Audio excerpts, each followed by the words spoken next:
Alright guys, in this video I'm going to show you how to fade out a video inside Canva. If you find this tutorial helpful, please leave a like and subscribe to our channel. In saying that, let's just jump straight into it. Right, I'm going to open up the Canva app on my PC. And now this is a project I've been working on, but I want to fade out this video to a black screen in particular. So to do so, I'm going to click on the add page down below here.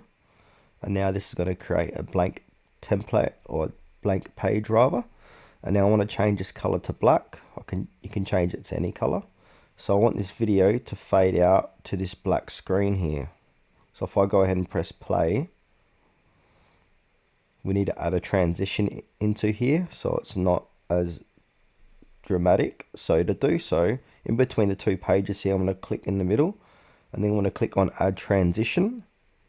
And now you got all these different options here. I can do a dissolve, circle wipe, color wipe, line wipe, stack, but the one you want to pick is dissolve because it looks the best. And here you can click on the duration, so you can make it up to 2.5 seconds long fade or 1 second. So for this video I'm going to make it 2 seconds long in duration. So if I press play from this point, you'll see the effects. And now this is great if you want to add end credits, etc. to a video. So yeah, that's it for this tutorial, guys. Thanks for watching.